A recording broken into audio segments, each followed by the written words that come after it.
জন্যই যার যে কাজ রাজনীতিবিদ রাজনীতি যারা করছে তাদের হাতে রাখবে, অন্য কেউ যদি এখানে আসে ওই উপলব্ধিটা বুঝবে না, সেই মানবিক দরদটা বুঝবে না যে আমাদের বাতাসটা নির্মল হওয়া দরকার, আমাদের পানিটা ক্লিন হওয়া দরকার, পরিষ্কার হওয়া দরকার।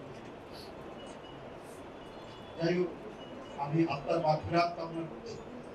আজকে এটা আমাদের উপলব্ধি, সাইফুল ইসলাম কটুর যে মৃত্যু এবং এরপরে যে ভূমিকম্প, আমাদের কিন্তু অনেক কিছু এর মধ্যে দিয়ে উপলব্ধি করার বিষয় সবার, আমরা যারা রাজনীতি করি সবার এই উপলব্ধি করার দরকার।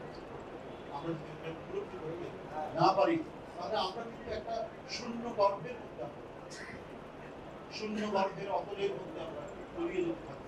আমরা বাসযোগ্য বাংলাদেশ, বাসযোগ্য পৃথিবী আমরা জীবন কেটেছে আন্দোলন সংগ্রাম রাজনীতিতে, জীবন উৎসর্গ করার মতো ভূমিকা তারা রেখেছে এবং অধিকাংশই ঢাকা বিশ্ববিদ্যালয় না হলে ঢাকার কোনো নাম করা শিক্ষা প্রতিষ্ঠানের ছাত্র।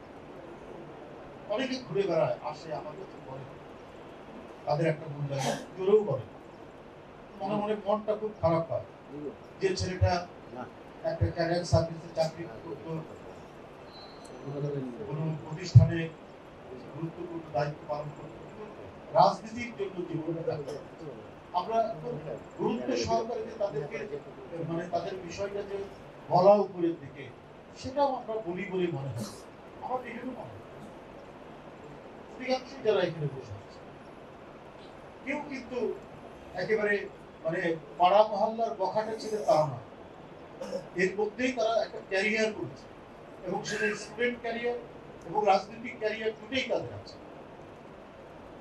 হয়তো কখনো কোন স্বৈরাচারের গুলিতে ঝরিয়ে রক্তের কণা জীবনের জবনিকা টেনে এদের মধ্যে থেকে আরো কেউ চলে যাবে।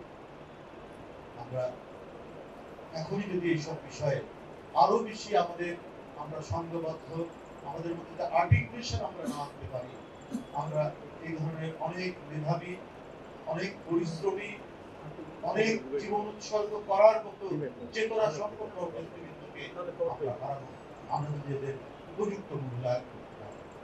সোহেল বলছিল আজকে সমাজে মূল্যায়ন আমরা দেখি নানাভাবে, যারা খাল দখল করেছে এই পার্টি অফিসে আসতে আমি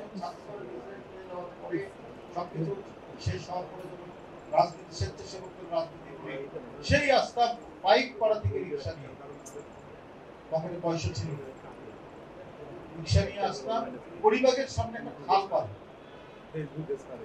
সেই খাল আর নাই, রাস্তা হয়ে গেছে।